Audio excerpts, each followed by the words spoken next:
Boo! Hi, my name is L, and welcome to NEPA Nerds, Episode 2. This is our Halloween and horror episode. I'm here joined with... Zach Smith. A scared little girl, Julia Priest. And I'm a scared little boy. Yes, so today we will talk about everything and anything scary. Ooh, you startled me in the beginning a little bit. Yeah, I did. That was the plan, to be able to be like, woo! And yes, get that. Initially, I actually wanted to get in front of the camera with my whole face and be like, boo! But I didn't know if I had enough time to come around, run around, and introduce everybody. Yeah. So I didn't want to do extra cardio today because, that is rule number one, have good cardio. But, yes, today we're going to be talking about our, what we love about horror and everything we think about when it comes to Halloween. How would you pronounce it? I usually go with the hollow. Hollow? Okay, Halloween. I'm a hollow kind of guy. Hallows Eve. I guess it really depends on which part of the country you're from, too. Because I hear it, Halloween, happy Halloween. I'm like, okay, great. Yeah. And then, of course, you got somebody from New York like me. Happy Halloween, like that. You're from New York? New York City originally. Brooklyn. I'm originally from Brooklyn. Anybody here from a city environment? Philly. Oh, okay. Which part of Philly? Well, moved here when I was like 8 months old. So. Oh, okay, all right. But you still consider yourself a Philly guy. And how about you? I was born in Wilkes-Barre, funny enough, moved to Kingston, and raised in Swearsville. There you go. You got a city thing going. Most of my life is within a 10-mile radius. Okay, well, I've been everywhere. So today, what are we going to talk about? We're going to talk about, let's see. Definitely we are going to be talking about the Halloween season. It's the Halloween season. Doopy-doop. And basically the horror genre as well. Initially, I didn't know if we were going to get into the horror Halloween thing. But you know what? By the time this airs, it'll be already way past Halloween. But you know what? Might as well go along with the vibes because where we're recording now is just a few days before Halloween. Oh. I mean, I'm seeing like Christmas stuff now, so they can still see some Halloween stuff a little bit before Thanksgiving. Yeah, that makes sense. Oh yeah, the possible Thanksgiving thing. Yeah, that's true. That works. I think Mariah Carey will forgive us if we continue our Halloween coverage into November. yeah, and I'm pretty sure a lot of people will appreciate it because they're big fans of Halloween. Like my friends who I borrowed this cool-looking hoodie from. It is all the. I do like that. Yeah, all the bad boys from all these horror movies. It's got Freddy Krueger. Yeah. It's got Chucky, Scream. Yeah. Who's that in the middle here? Oh, and there's the new It too, right here. Oh, So you got Bub from Land of the Dead, or sorry, Day of the Dead on there. Oh wow, I didn't even notice. Yeah, so much. Yeah, and just wanted to thank my friends Mike and Chris. Great hoodie and. Wonderful detergent that you guys use. It's great. It smells great. Yeah. And so, and the other thing. Oh, I want to look. I'm looking forward to this too. Like our personal history with horror and like whatever traumatized us when we were kids, especially if we watched horror back then. Too. Oh yeah. And also we'll see. We'll see about talking about movie production and the art of movie making, especially when it comes to horror and practical versus digital and all that fun stuff. So, let's go into nerd news. So, what nerdy things have we all indulged in? I'll go first, of course. My thing recently, yes, I pretty much finished the most recent season of Invincible. Ooh, yeah, I love that. Yeah. And talk about horror, dude. I didn't realize in the first season of Invincible, I was thinking, oh yeah, another superhero type of animation. Oh, this is great. Did not realize how bloody it would be. Oh yeah, dude. Oh my goodness, because I didn't read. I the didn't realize they books. were on season 3 already. I watched season 1 and really liked it. I'm like, I'm going to watch this when it comes out with season 2. Somehow that completely flew by me. And it's season 3, right? Yes. Season 4, I believe, is actually coming out. Yes, because season 2, from what I recall, wasn't exactly as critically acclaimed as season 1. But season 3 was able to make a rebound with.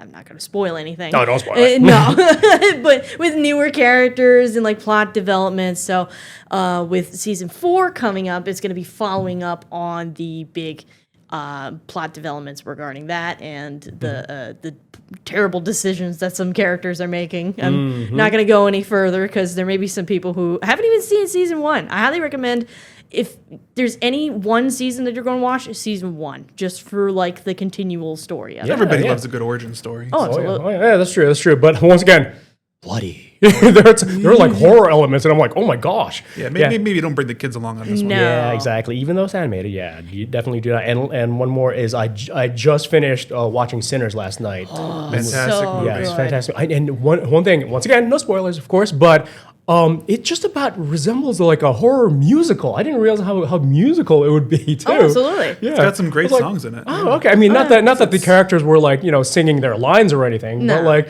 I was just okay. This is great. And it's very abrupt tonal shift in the movie. Which, Oh, yeah. like it's basically a Prohibition era version of From Dusk Till Dawn. Yep, Which that's right. is great. And I found myself watching it because roughly about halfway through the movie, maybe even a little bit later, it goes from just like these two brothers that are trying to open up a bar in this time period where it's kind of frowned upon. Well, we won't get into that. Yeah, exactly. And then just makes a hard right turn and goes into vampire territory. That's what I'll say about that. But like, it's very, very good. yeah. I was pleasantly surprised with it. It was great. Oh, yeah. Yeah. And Michael B. Jordan, he plays the twin brothers.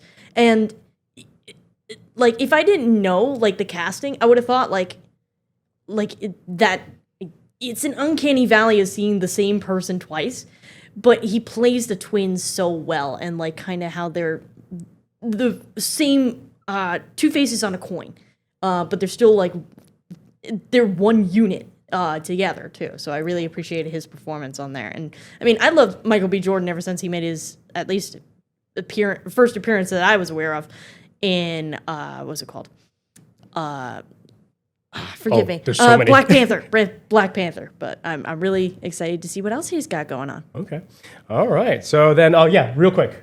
What's something you... I watched over this weekend. I hung out with some friends and we watched the newest VHS, which has been this ongoing, I think almost on a yearly basis now, this ongoing horror anthology series. And I'll be going more into detail about it later, but walked away with a pretty positive impression of it. I heard it was an anthology. Is that right? Yeah, Okay.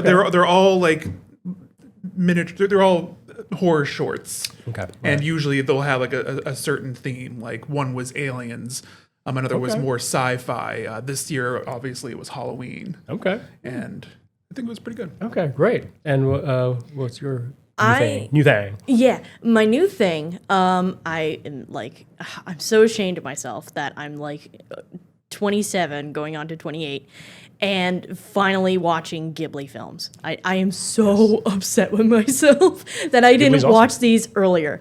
The most recent film that I'm still in the process of watching, I had to stop myself, was The Boy and the Heron. They have this experimental art style with certain sequences. It only came out in like 2023, and it is phenomenal, and it still holds the Ghibli style. But like, it's just every frame is like an art piece, and I love it. And And I I'm looking highly forward to encourage it. anybody to watch it on. I believe it's HBO that you can watch it on. So Great. I highly recommend it. Nice. So we'll be talking more about this, and looking forward to our history with horror and our experiences with that coming up.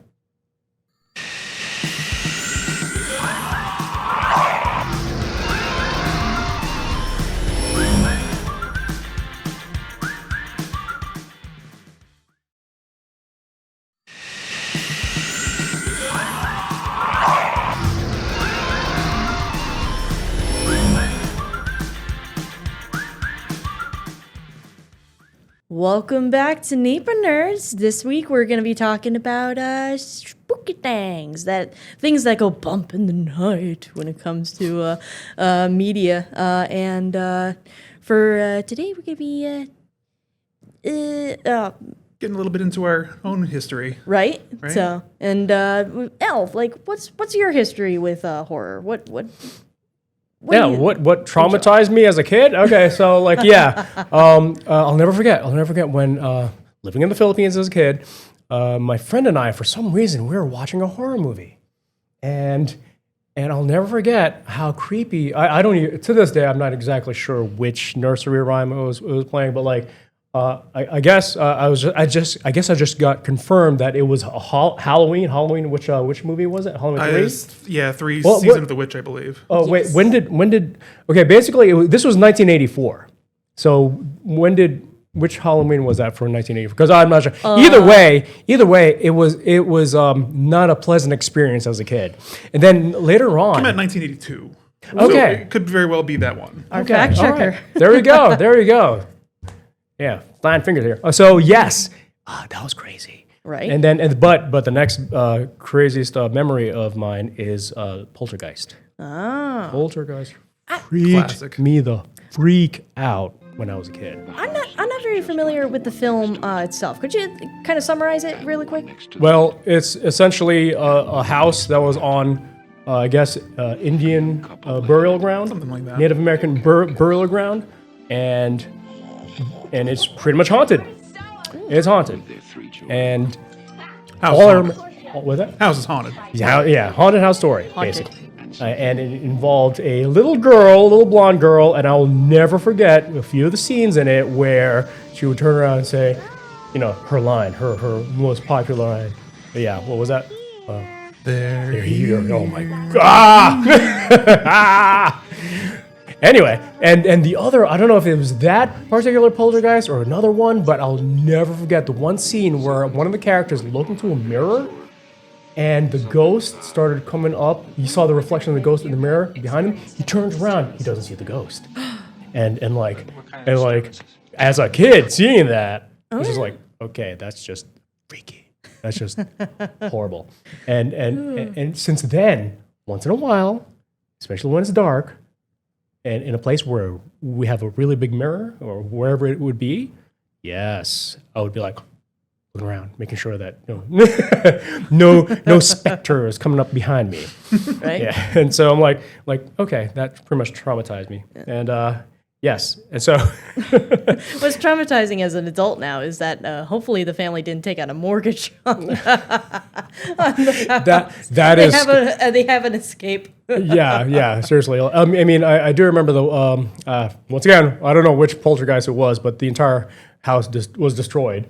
So I think that's the first that one. was the first one. It might I'm be. like It's mixing been- it all up. It's been a very long time since I've seen it. Yes. Can you tell? It traumatized me enough that I haven't really watched it since I was like, I think the last time I saw any one of them was I was a teenager. And what's really, I mean, even like the making of the movie is really scary because heard from about what I that too. understand, like I think several people have died during the production of that movie. Really? Yeah, that was nuts. And I heard about the little girl died like not so long after that too. Oh my goodness. Spoiler alert if you Pneumonia, didn't- I think it was, Yeah, or something along those lines. Crazy thing. And the next thing you know, I'm like, yeah. So what other traumatizing thing did I go through? Yes, and as my little graphic says, A Nightmare on Elm Street. Yes, Nightmare on Elm Street was also another thing. I mean, not that I'm looking over my shoulder and being watchful for anybody with razor fingers, but like razors on their fingers. But I'll never forget watching those movies and be like, oh no, I can't go to sleep. And yes, you should not allow little 9-year-old boys to watch horror movies like that. I think that Nightmare on Elm Street has probably one of them, might not be my favorite, but one of my favorite kills of all time, which is, of course, Johnny Depp getting pulled into the bed.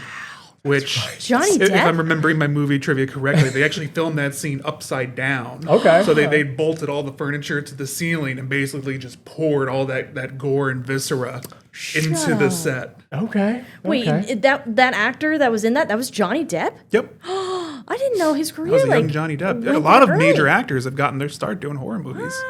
Kevin Bacon. 6 degrees. Yeah. Yeah. Yeah. Wow. Wow. And so like Nightmare on Elm Street and okay, so what happened with me, talk about continued trauma all the way into adulthood, was watching Walking Dead. Love Walking Dead. I remember watching that like as it was premiering. I think me and my family, we sat down like every Sunday to watch it on the couch together up until I believe the Savior's arc, where Oh, wow. Sheesh. There's where a lot of people dropped off. That show was so good until it wasn't. was so and I think the aftermath after that, like at one point, one particular character passed away. I'm not going to say who, because there were people still catching up. But when that particular character died, Who's we still just catching kinda, up? I think it's been out long enough. You can tell us who. Okay. I'll say it. I'll say it. Spoilers. Spoilers. But at the same time, I just want to say, I'll say it because it was traumatizing for me. Oh, absolutely. Okay, ready? Yeah. But the name of the person. 3, 2, 1. Carl. Glenn. So we kind of watched a little bit after that. Carl But was Glenn, that was horrible. Who was yours, too. Julia? Glenn. Or not Carl. Glenn. No, Carl. Carl. Rick's son. Yeah. Carl. Oh, Chandler Riggs. Gotcha.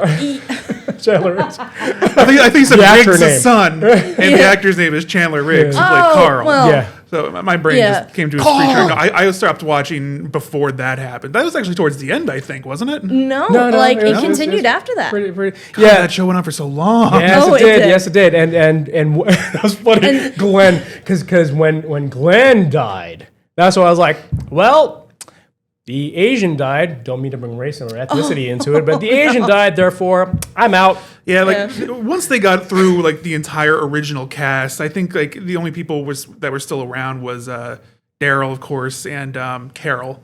Who, I mean, those were my. I think they were Michonne. everybody's Daryl, favorite. excellent. Well, no, she wasn't the original. She was not. She came later. Yeah, Michonne, Oh. Yeah, I think Carol and Daryl were the two last original cast members. I think. yeah, they survived for quite a while. I can't think of anyone else. I mean, Rick technically, but Rick? he went off to live in the mountains or whatever happened to him. Oh, okay. Yeah, my younger sister kept watching it after me. I was like, I don't know what you're talking, because occasionally she'd post about it, and I'm like, I'm not sure what you're talking about anymore because I haven't watched it since Glenn died.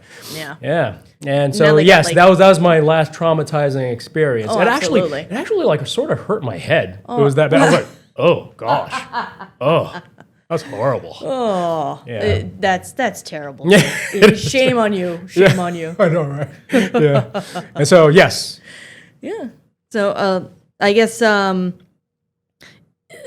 well, I guess with my personal traumatizing or what you like, experience, whatever. or my For experience, me, it was like traumatizing. But I mean, I got scared of the Wizard of Oz as a little kid, but one thing that with horror that kind of comforts me is that, or it comforts and traumatizes, is that I'm able to, like, once when like the scares are done, I'm like am interested in how they're able to pull off such scares.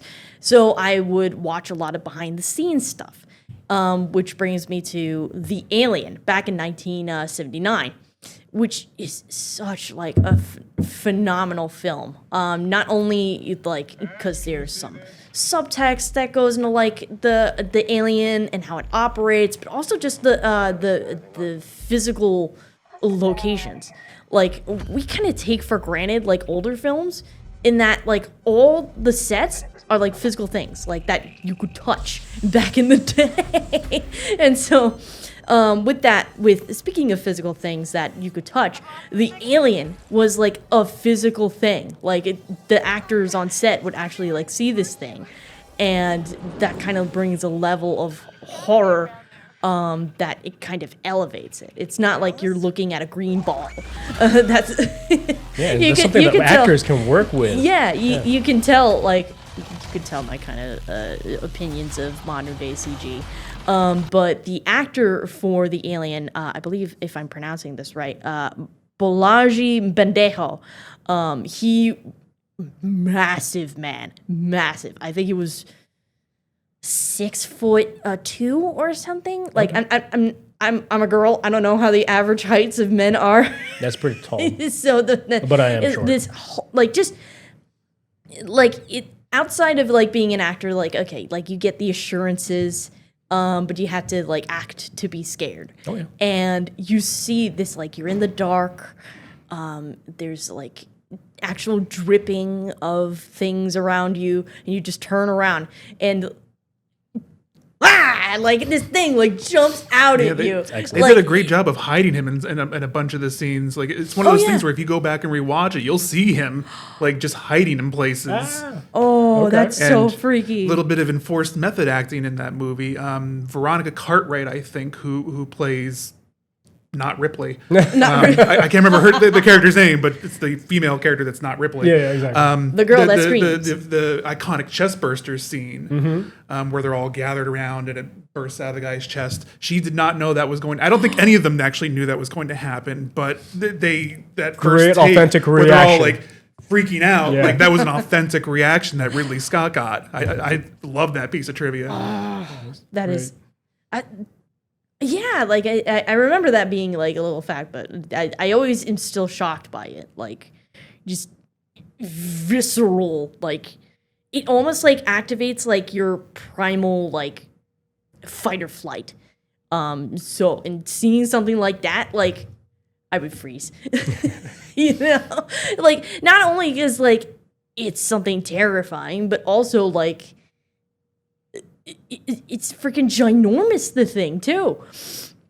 And so like in later installments of like the Alien and all that, like they change and evolve, and like even the Queen, like again, like that was a physical thing. I don't think, was it to scale the alien queen in that movie, or did they kind of do forced perspective? They were that all was built to scale. to my knowledge, at least. I mean, it wasn't. It was practically done. I don't think they had anybody in the suit though. Like, I don't think it was like It was like the original like a- Xenomorph was. Like, I don't think there was anybody in a suit for that one. I believe it was all like, one big Animatronics giant and puppet. Yeah. Gotcha. So. At least it's not like a green tennis ball that they had to look at. Oh, right. So, but Zach, like, you seem to be more like a hardened person. Well, never know how to react when somebody calls me a hardened. But, Jaded. I mean, I was introduced to horror at a young age. I was but a wee lad. The year was 1996. Ooh. I was 9 years old, and my brother had picked up a copy of the original Resident Evil on the PlayStation. And it was a game that my parents wouldn't let me play. Of course not. But I would sit in his room on his floor and I would watch him play this game. And for any of you who have played it, we're going to have, I think, this is the remake that we're showing here in the trailer. The original is much more, for lack of a better term, schlocky. It's got some real doozies of line readings, like, these rounds are really powerful, especially against living things. Just awful voice acting. But the one scene that will always be burned into my mind, and what traumatized me as a kid, I think started my love for zombies, but especially just the horror genre in general, is the first zombie you encounter. You're a member of this special tactics and rescue squad, STARS, and you go in to investigate this mansion where disappearances have been happening. And so your doors are opening. It's very, you're the tick-tock of a grandfather clock in the main dining room. You go to investigate a side room, and you hear like a thump. You go in and investigate. You round the corner, and it cuts to this early to mid 90s CGI scene of this balding, gray-skinned zombie just eating someone. Oh, yeah. And it's this, you see it from behind at first. You don't see his face. You just see behind him just going to town on this guy. And you see the pool of blood, and the head rolls off. And then very slowly, the zombie just Oh, yeah. Yeah. turns and looks Yeah. at you. And that image of that zombie just like looking around, you just see like that undead eye just like staring right at you. I had nightmares for weeks. Oh, yeah. But after I was able to get past it, I went back for more. I was there. I sat there and I watched him play through 1, 2, and 3. And then as an adult, still scares the crap out of me. But I love every second of it. And it's stuff like that. That's really, that just like, as Julie mentioned, it's not just in video games. Obviously, you don't have practical horror effects in video games, but that kind of thing turned me on to more horror, which led me to what I think is my favorite horror movie, which is John Carpenter's The Thing, which I believe we touched upon last time. Oh, yeah. And it's just such a great movie from a storytelling perspective, from a graphical effects perspective, that it's become a yearly watch for me around this time. Oh, wow. Like it's just in terms of horror, it's hard to beat John Carpenter's The Thing. Oh, of course. Yeah, I agree. Especially with Halloween. Yeah. Oh, yeah. It's Resident Evil is still going on. Oh, yeah. To this day. Like they just announced 9. I think it has the Requiem, I think it's being called. I think is the subtitle. 9 already? Yeah. What? True. Well, I mean, and it's not even like there's been way more than 9 games. Oh, There's man. probably at least 20 games. See, I don't. And that's not counting the remakes recently. Like, Nope, that's not counting the remakes. no. And the remakes, funny enough, is what got me to like the Resident Evil franchise. I wasn't really much of a fan of it before, but like seeing like them with a new fresh coat of paint and some new talent in there, it kind of like it grew on me, especially with Leon and the recent Resident Evil 4 remake, which it's a 1-to-1 almost, right? In terms of story, it's a 1-to-1. Oh, like there's really nothing that they knew that they added, but honestly I like it better than the original. But I have my own feelings on the original that we can touch upon another time. And we may even touch a little bit more on Resident Evil in the upcoming block. Don't forget to head on to 2822news.com and you'll find all the latest coverage from 2822 News about things happening in your area. Stick around. More after the break.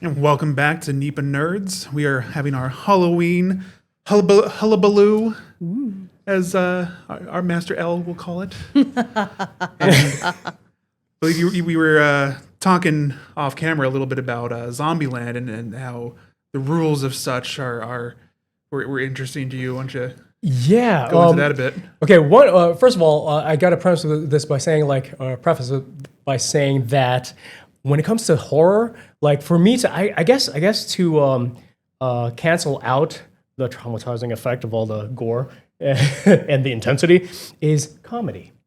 So I like horror with comedy, and so for example, Shaun of the Dead we talked about before, how hilarious, but specifically Zombieland. When I was watching the movie and the character, oh my gosh, I forgot the name of the character, but he was creating all these rules to survive. Jesse Eisenberg's Jesse character. Eisenberg, yes, yeah. That's right, thank you. He was making all these rules for himself to survive this post-apocalyptic Zombieland environment. And rule number 1, something that I try to aspire to myself in this non-Zombieland world of ours, is have good cardio. Yeah. Exactly. Something I do not aspire to. Yeah, actually, besides cardio, got to do some weight training too, and working out. That's a good thing. Cardio. And for obvious reasons, because, if zombies start attacking you, you got to run. Yeah. Yeah. And being... Gotta give myself a little bit of self-promotion here, but being a self-defense instructor, one of the first things you gotta do, I usually advise people, if you can get out of the situation, just run. Yeah.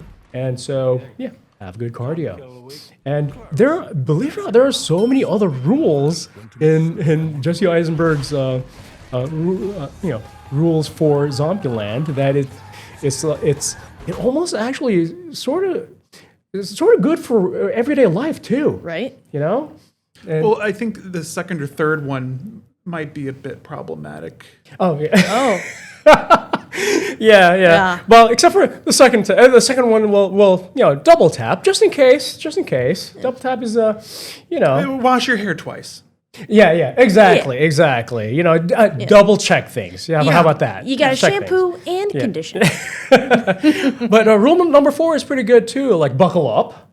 You know, when you're in a Yeah. car, always good to buckle up. Yeah. You know, regardless of zombies. Yeah. It should be like second nature. Yeah, exactly. Yeah. And I mean, yes, and true. This is true. For like rule number 3 would be beware of bathrooms. Usually public bathrooms. But hey, when I go to a public bathroom, I'm trying to beware of all the craziness that could possibly happen. Yeah. Even non-public bathrooms. The one we have here can qualify for its own horror movie on some days. Yeah, exactly. And I've only contributed to like half of that, so. Yeah, you do have to wear a suit before going into the. Yeah. Yeah, and so at least a gas mask. Yeah. Yeah. And so yes, a lot of these rules tend to be applicable to non-zombie life. Yeah, I would agree. Yeah. But let's see. Another one is yes, and being a martial artist / self-defense expert, I try to not be a hero. Don't be a hero. You know, if you can get out of a situation, just get out of there.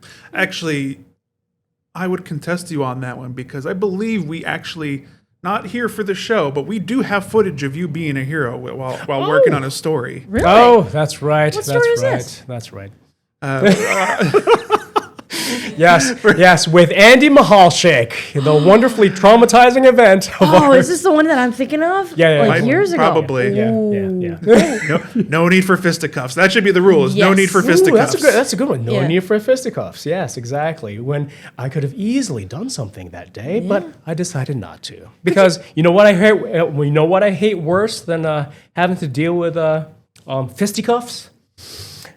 What scares me the worst is paperwork. Right. Paperwork gets to me. Could you clarify for the viewers who may not know, what story is it that For the we were viewers, talking- who didn't know, it was when let's try to keep it as general as possible. Yeah, we don't want to be naming names anymore. Yeah, no more naming names other than Andy Mahalchik getting between me and the aggressor, being the hero that he is. Oh yeah. Yes, of course, Andy the goat. Andy the MVP Yes, of exactly. 2022. Yeah, So, exactly. Yes, and so there was a let's just say a construction person, somebody who owned his own construction business, he lost his business and didn't want any focus on him at all. And He was so- very aggressive about that. and he was very aggressive. I think the less said about that, the better. Yes, Yeah. exactly. So- And let's just say that I was able to keep the peace. Yes. Keep the peace. Peace was kept. Peace was kept, Yes. and everything is fine now. Everything's all So- good. Thanks for bringing it up, though. So- Wonderful memories. Right? Yeah. Took a second for you. They all come flooding back to you. Yes. Oh yes. Memories come back to me now. So I had the opportunity myself, as I was saying earlier in the show, how I watched VHS Halloween, which could probably do with a few of those rules itself.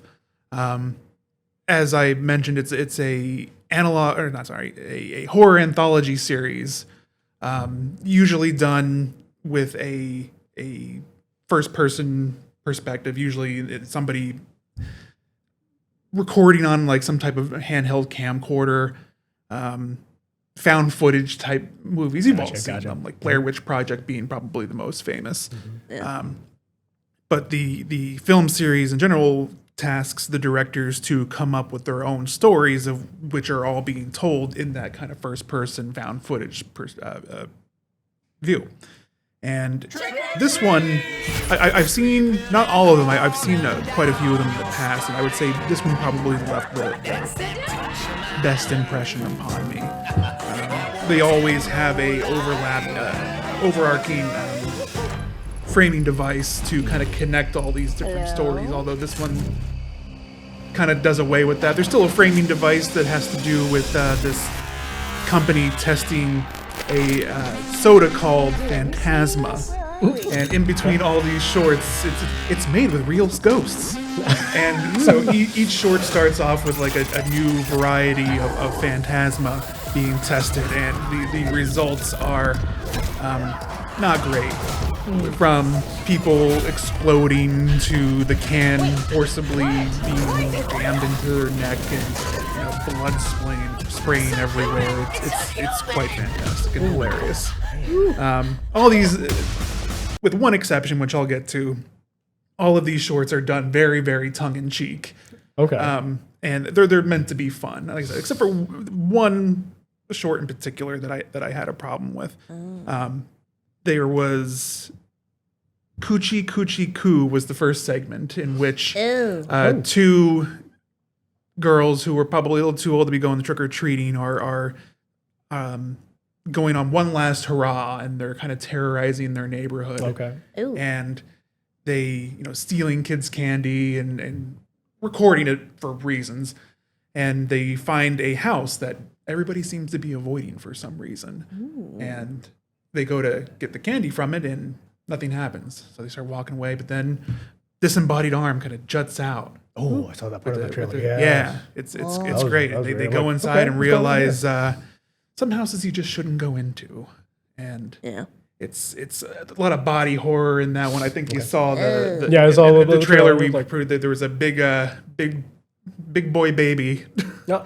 that features prominently in that short. Okay. Real scary, the body horror, and kind of funny in a kind of grotesque way.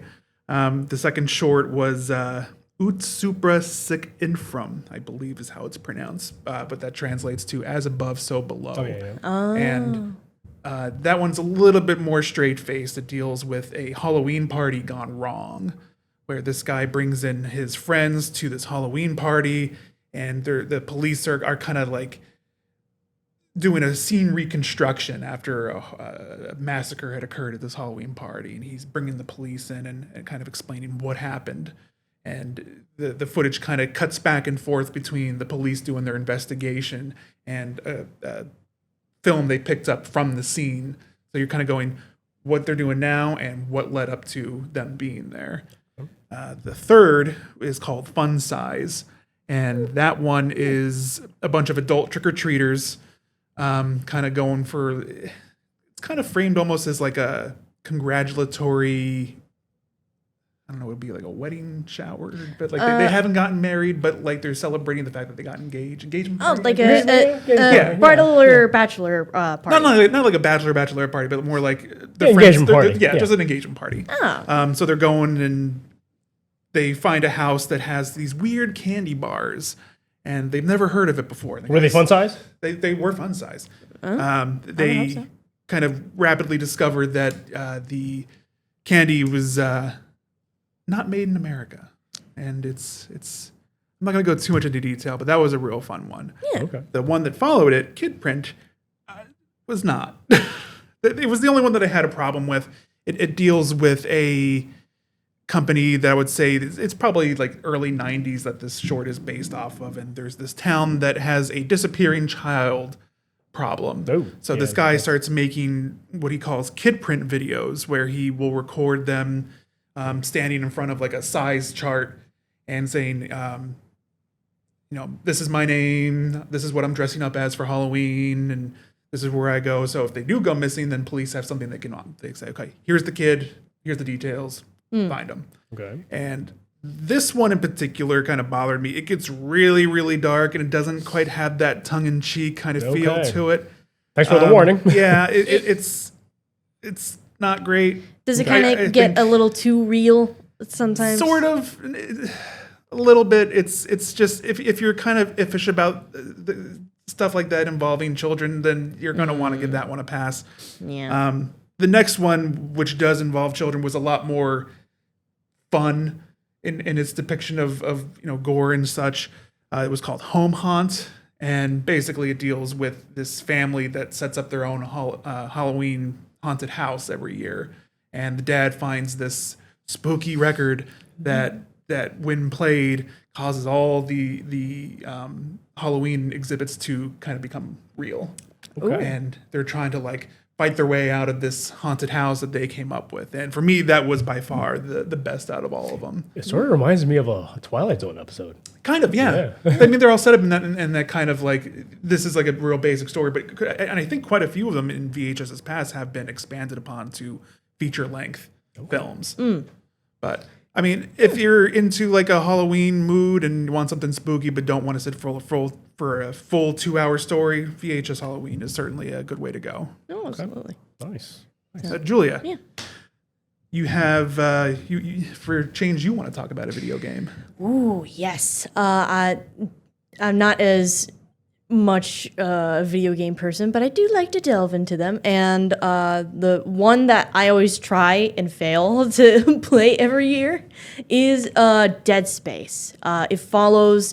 It's a sci-fi horror game that follows Isaac Clarke as he navigates the USG Ishimura that is ravaged by this mysterious force that is causing the bodies of the crew that end up meeting a grisly fate to contort and morph into what are called necromorphs. I'm not going to go too much into depth in describing the violence within it because I'm a little squeamish. But Me too. But the thing that I really enjoy about Dead Space is, like I mentioned earlier, I like to know how things work. And the cool thing with Dead Space was with Resident Evil 4 coming out before or while the game was in development, it took a lot of notes from Resident Evil 4. I think it was back in 2008, 2009 or so. The fun fact about that is it was originally going to be a spiritual successor to a game called System Shock, which is one of my favorite games of all time, but it was told entirely from first person.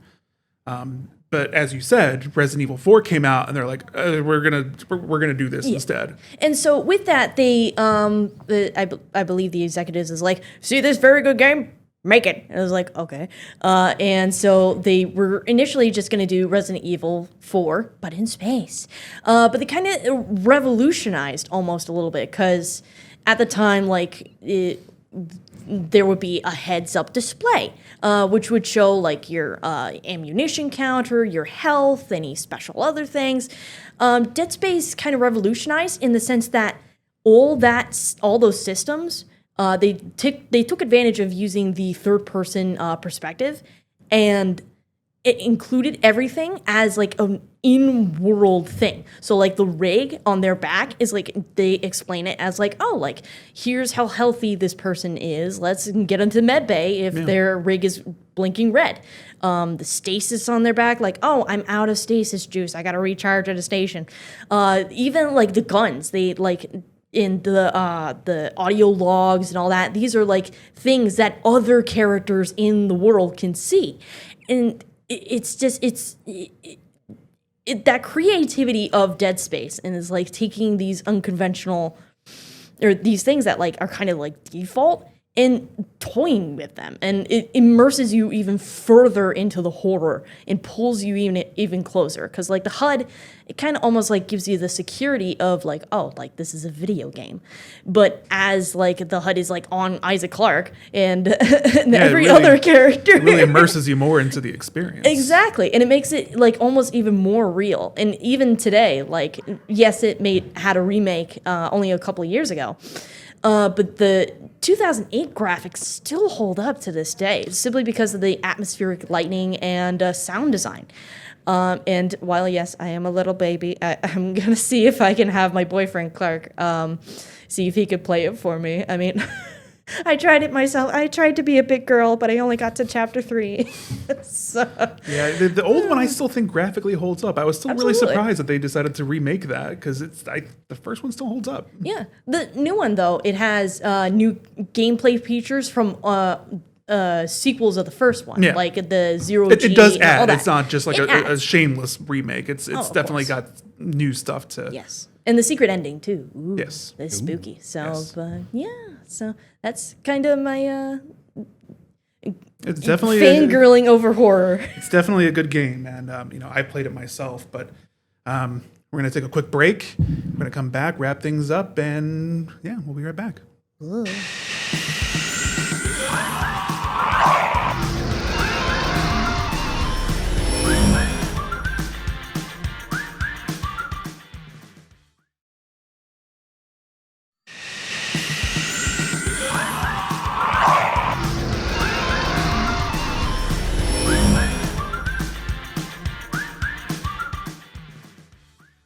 I absolutely love that open. You guys love that open? It's I great. do. Yeah, it's wonderful. Thank you, Lenny.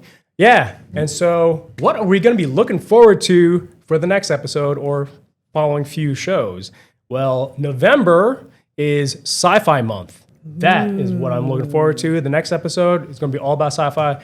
That's my wheelhouse, definitely. And I'm sure you guys have your experiences with sci-fi. And No. definitely your wheelhouse as Big well. Trekkie here, big Trekkie. Yeah, so what are you looking forward to then? I want to talk a little bit about what makes a person a person.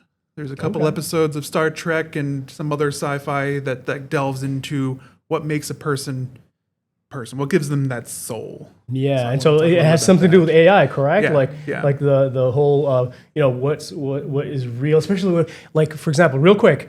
I tried talking to this AI personality on ChatGPT, and it was pretty darn good. I was like, wow, I'm talking to a person? I was like, wow, it's scary, but at the same time, too, I'm like, this is sort of impressive. Yeah. What are you looking forward to? That's a whole different conversation. If Halo taught me one thing, is to not trust AI. Speaking of Halo, a recent remake or remaster has been announced for Halo Combat Evolved. So I'm very excited to. It's probably going to be a couple of years before I get my hands on it, but I'm excited for that too. Don't trust Cortana, though. Don't trust her. What? Cortana? Oh, man. Yeah, and don't you have like a Cortana figure on your desk? Oh, yeah. I got a little CE little pen holder. It's supposed to be like a controller holder, but I just use it for my pens and pencils and all that. So. Okay. Yeah, and I'm looking forward to getting more deep into that whole AI thing. So we'll see what happens with that, just because, it is a very pertinent discussion to have anyway when it comes to AI in these days. So just want to, once again, say that, NEPA nerds, hey, if anybody has any issues or any kind of topics they want to talk about, you can email any one of us or get in contact with any one of us. And yes, once again, this has been a great discussion on horror and Halloween, and it's fun. We could have continued, gone on for like another hour just talking about horror and movie production in general. So this would have been great. And yes, so here, watch NEPA Nerds on the 2822 Now app, on Amazon Fire, Roku, or even Apple TV, and even more in the future. So it's great having this discussion, and Zach, Julia, till next time.